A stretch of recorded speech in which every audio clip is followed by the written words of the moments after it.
বন্ধুরা, তুমিও যদি গৌতম গম্ভীরের এই বোলিং লাইনআপকে ক্রিকেট ইতিহাসে সবথেকে দুর্বল বোলিং লাইনআপ মনে করে থাকো ভারতের, তাহলে ভিডিওটিকে একটি লাইক করে দাও।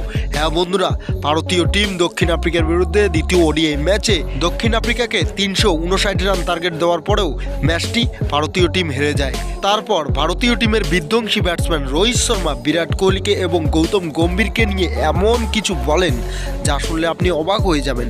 তো কি বলেছেন, বিশেষ করে গৌতম গম্ভীরকে নিয়ে ভারতের বিধ্বংসী ব্যাটসম্যান রোহিত শর্মা, সবকিছু জানবো আমরা এই ভিডিওতে। সেই জন্য ভিডিওটি শেষ পর্যন্ত দেখবে। আর এই চ্যানেলটিকে যদি সাবস্ক্রাইব না করে থাকো তাহলে অবশ্যই এই চ্যানেলটিকে সাবস্ক্রাইব করো। বন্ধুরা, ম্যাচের কথা বললে ম্যাচের শুরুর আগেই ভারতীয় টিম একটি রেকর্ড বানায়। ওডিআই ফরম্যাটে ভারতীয় টিম লাগাতার 20টা টস হেরে যায়। তারপর টেম্বা বাবুমা টসে জিতে ফিল্ডিং করার সিদ্ধান্ত নেয়।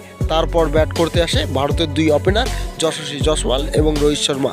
যশস্বী জয়সওয়াল ম্যাচের শুরুতে দেখে শুনে খেললেও তার ব্যাট থেকে এই ম্যাচেও রান আসে না। 38 বলে মাত্র 22 রানের ইনিংস খেলেন। এই ম্যাচেও তিনি ব্যর্থ হয়ে যান। তারপর রোহিত শর্মার কথা বললে রোহিত শর্মা শুরুতে বিধ্বংসীভাবে খেলেন, কিন্তু তিনি ইনিংস বড় করতে পারেন না। 8 বলে 14 রানের ইনিংস খেলে আউট হয়ে যান। তারপর রায়পুরের মাঠে ঝড় আসে বিরাট কোহলি এবং ঋতুরাজ গায়কোয়াড়ের। তারা বিধ্বংসীভাবে ব্যাট করে আর তারা দেখতে দেখতে 77 বলে 100 রানের পার্টনারশিপ গড়ে তুলে। তারপর 83 বলে 105 রানের একটি বিধ্বংসী ইনিংস খেলেন ঋতুরাজ গায়কোয়াড়। তার সাথে বিরাট কোহলি 92 বলে 102 রানের একটি বিধ্বংসী innings back to back century করেন। তারপর কেএল রাহুল 43 বলে 66 রানের একটি বিধ্বংসী ইনিংস খেলে ম্যাচ ফিনিশ করেন। আর ভারতীয় টিম 50 ওভারে 5 উইকেটের বিনিময়ে 358 রান বানান আর দক্ষিণ আফ্রিকাকে টার্গেট দেন 359 রানের। তার জবাবে দক্ষিণ আফ্রিকা ব্যাট করতে আসে অ্যাডাম মার্কারাম 110 রানের একটি বিধ্বংসী ইনিংস খেলেন। তার সাথে টেম্বা বাবুমা 46 রানের ইনিংস এবং ব্রিটসকে লাগাতার 50 করেন। এই ম্যাচে তিনি 68 রানের ইনিংস খেলেন। আর তার সাথে ডেওয়াল্ড ব্রেভিস তিনি 34 বলে 54 রানের একটি ম্যাচ উইনিং ইনিংস খেলেন।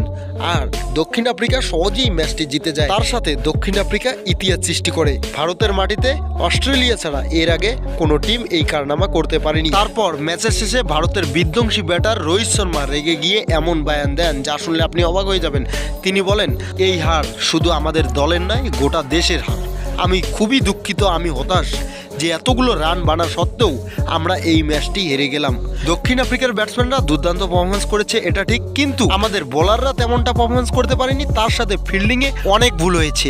আর ভারতের বোলিং লাইনআপের কথা বললে এই বোলিং লাইনআপ ভারতের ক্রিকেট ইতিহাসে সব থেকে দুর্বল বোলিং লাইনআপ। আর এর জন্য দায়ী কে?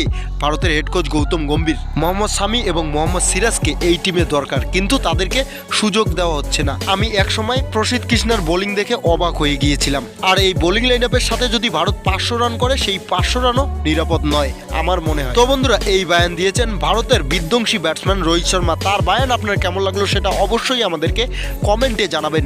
তো এটাই ছিল ভিডিওটি শেষ পর্যন্ত দেখার জন্য আপনাকে অনেক অনেক ধন্যবাদ।